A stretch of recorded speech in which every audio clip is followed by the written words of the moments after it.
Baik, ketemu lagi di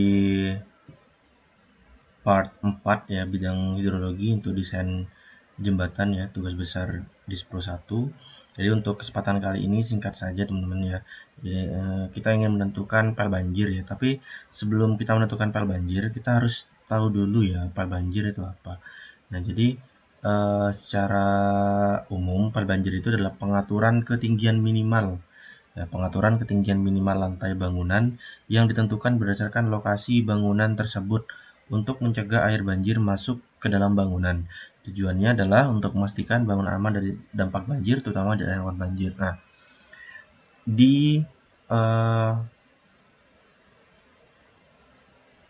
video yang sebelumnya kita sudah belajar untuk normalisasi ya, normalisasi untuk cross section yang akan digunakan sebagai tempat jembatannya nanti gitu ya. Nah, di cross section 1 dan cross section 2 gitu ya.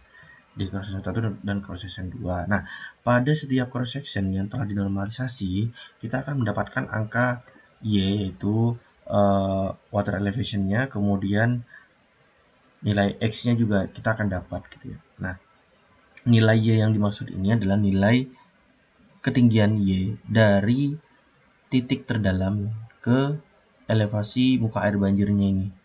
Nah, jadi muka air banjir itu berada di elevasi 243,3 dan 243,33 di cross section 1 dan cross section 2 seperti itu. Nah, karena di model jembatan yang akan kita bangun ini berada di antara cross section 1 dan cross section 2, anggap berada di tengah-tengah gitu ya.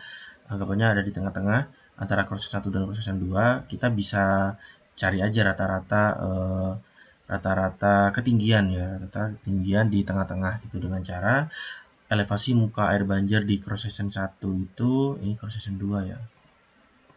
Ini cross section 2 ya. Cross section 2 itu 243 dan cross section 2 243,33 gitu ya.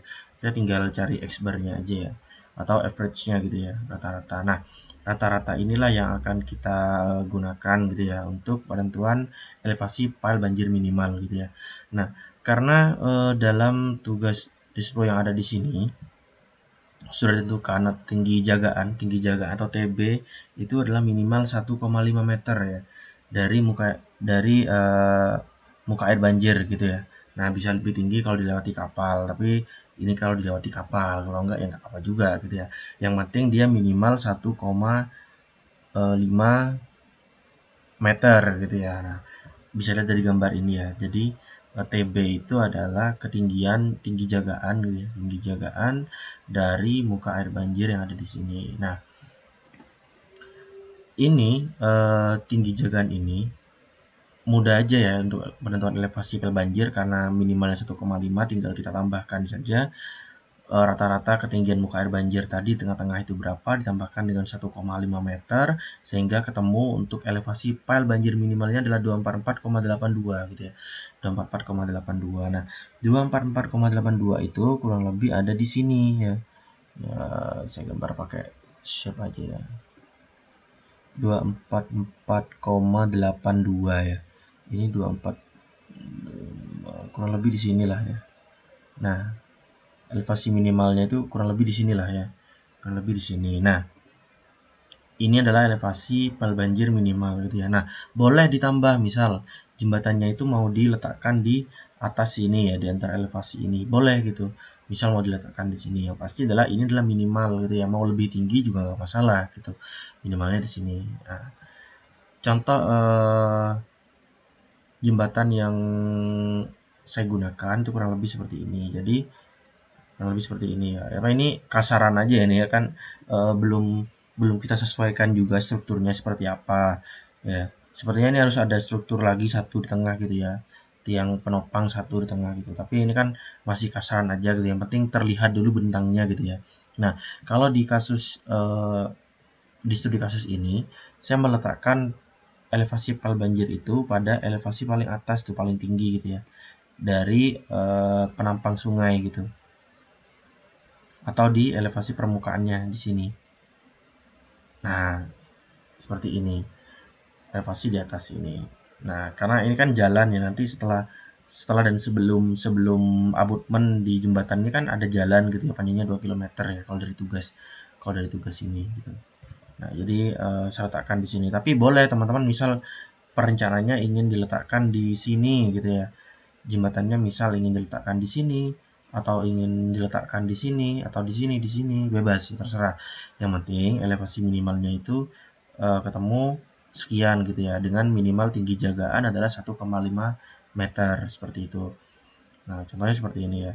Jadi, saya merencanakan untuk bentang jembatannya itu adalah 50 meter, kemudian lebar jembatannya adalah 7 meter, dengan lebar trotoar untuk pejalan kaki masing-masing kanan kiri adalah 1 meter gitu ya. Seperti ini. Ini kurang lebih ya. Cuma kalau ini kan belum kita sesuaikan lagi ya strukturnya, belum kita sesuaikan baiknya gimana, bagusnya gimana, nanti akan kita serahkan kepada orang orang struktur gitu ya dan orang geoteknik untuk menentukan daya dukung tanahnya juga seperti apa. Nah, dari sini bisa kita lihat ya gambaran-gambaran secara kasarnya gitu ya, gambaran umumnya ya. Kalau bentang jembatannya itu ada di titik kedua sini ya. Titik 2 dari STA gitu ya sampai titik kedua dari terakhir gitu ya. Nah, ada di dua titik sepadan ini gitu ya. Bentangnya adalah 50 meter, kemudian lebarnya sekian, lebar trotoar sekian. Nah, penentuan lebar, kemudian penentuan trotoar. Nah, ini bisa dilihat di pedoman ya. Buku pedoman geometri jalan raya ya gitu kan ada ini ya, ada ketentuan juga tuh kalau untuk jalan tipe ini dengan lebar eh, sekian termasuk dalam kelas berapa. Nah, itu. Nah, untuk lebih lanjutnya terkait terkait perencanaan jalan perencanaan jalannya itu bisa nanti kita bahas di part berikutnya untuk bidang transportasi gitu ya. Ya kan kita sesuaikan pada peraturan pada ini ya. SE nomor 20 SEDB 2021 tentang pedoman desain geometri jalan dan spesifikasi umum bina marga 2018 revisi 2. Nah, ini peraturan-peraturannya akan kita lihat di dua referensi ini gitu ya. Karena nanti di bidang transportasi kita akan mendapatkan data lebar jalan dan elemen awal ya, kemudian panjang jalan yang direncanakan ya. Ini 2 km di setelah dan sebelum abutmen dengan minimal satu tikungan gitu. Kemudian menggambarkan plan profile dan cross section ya, hasil desainnya. Itu maksudnya adalah cross section dari jembatan ini gitu ya. Baik itu memanjang maupun melintang gitu ya, tanpa atas maupun tanpa tanpa depan seperti apa. Nah, mungkin itu saja terkait perencanaan hidrologi mulai dari part 1 sampai part 4 yang terakhir ini sampai dengan penentuan pel banjir.